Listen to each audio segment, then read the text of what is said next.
Diamond versus Platinum, the two higher levels of this GPD tournament, and we are jumping into game one, the only game between these two players on Daybreak.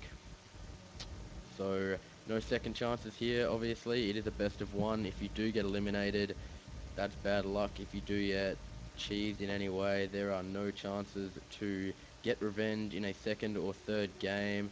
You are out and your opponent will advance onto the round of 32 and play on Cloud Kingdom. Obviously later on, when there are best of threes and best of fives, the loser will choose the map. However, that is not the case in best of one. So almost finished loading now, and we will jump into this match shortly.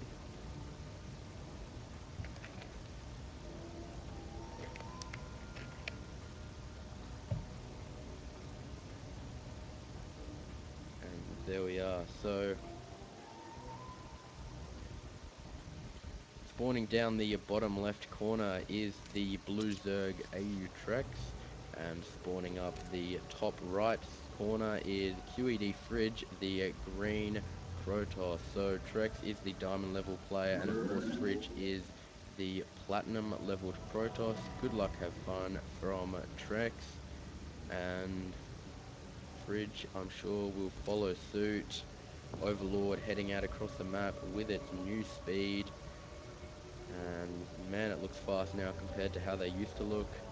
Not much of a difference in terms of numbers, because it was like an increase of 0.12, but you can really notice the difference if you have a look at it in game. So pylon placement is allowing for a forward fast expand, pretty standard against a Zerg opponent.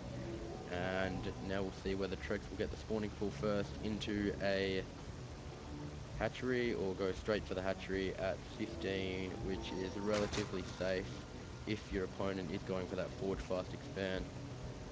But it looks like he might be saving up now for a spawning pool. He's up to 150 minerals, so yeah, it looks like that'll be the case. So spawning pool goes down at 14 supply for Trex.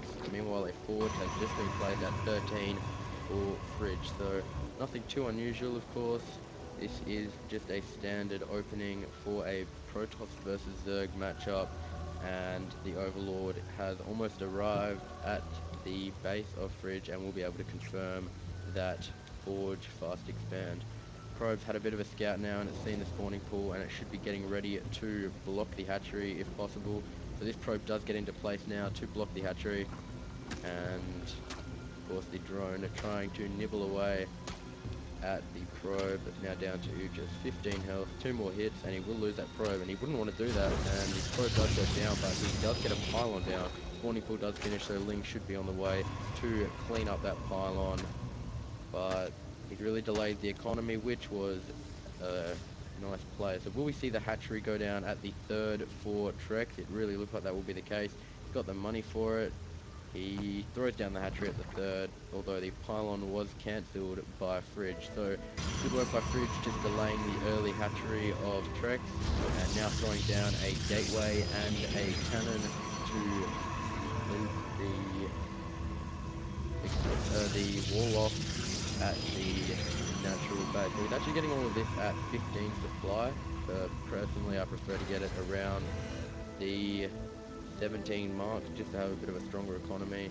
And now third base at 4 minutes for Trek. So he's going to have three bases to defend, and any kind of gateway all in from Fridge will allow a lot of pressure to be put on those bases. He won't be able to afford to make too many units. He will be trying to drone up early, and this probe is just up to mischief already.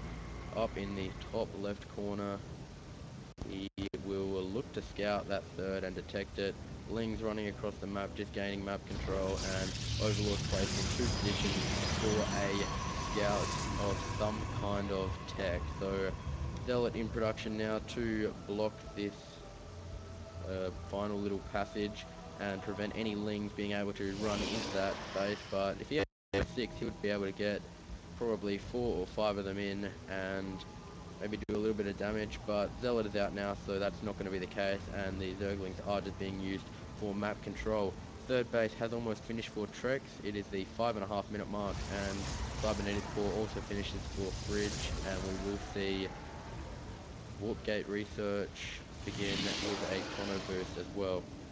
So pylon here allowing for some kind of tech, although I'm confident overlords from any direction will be able to scout the early techs.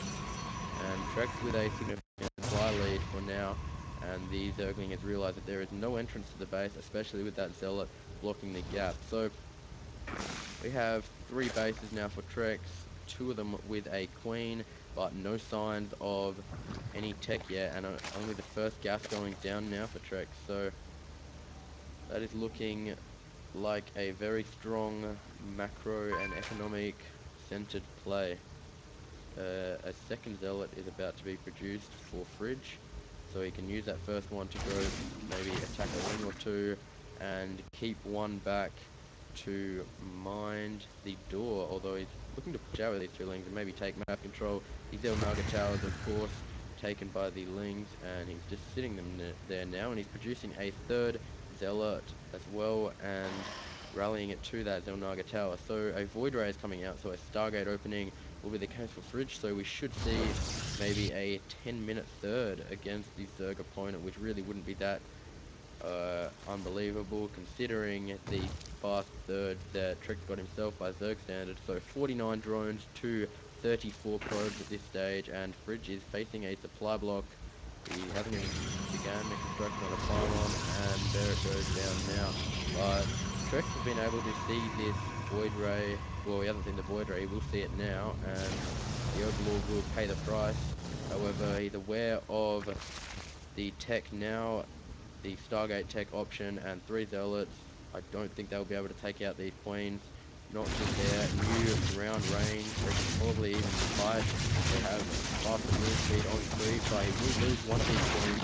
No transfusion was available, but one Zealot is going to go down. There's no point trying to pull him back when they have 5 range now hitting these spines. He might be able to take out the second or third Zealot, but drones now join the fight, and these 3 Zealots will go down without another Queen. Oh, okay, the second Queen is lost there, so that's a bit of a disadvantage for Trex. He now has, wow, way too many drones. He has about 30 drones here at this expansion. He should be looking to grab a 4th to transfer them, but I think he's definitely over-droned too much. 66 drones here now, and only 81 supply. Some kind of all-in from Fridge could really put on some damage. 2 Void Rays swarming across the map, joined by 2 Zealots, 2 Sentries, and a Stalker. So not much in terms of defense. A couple of Spore Crawlers going down across the map, then they will be able to deal with the Void Rays alone, but I don't think they have what it takes really to stop this push. A lot of Zerglings now being created, of course, now that he does have that economic lead, but no more are on the way, and they don't have speed. Now he's getting Roaches, so 6 Roaches as well, and I'm sure 6 Roaches with the Queens and the Zerglings will be able to deal with this push, but the Roaches aren't even out yet. They're not even halfway.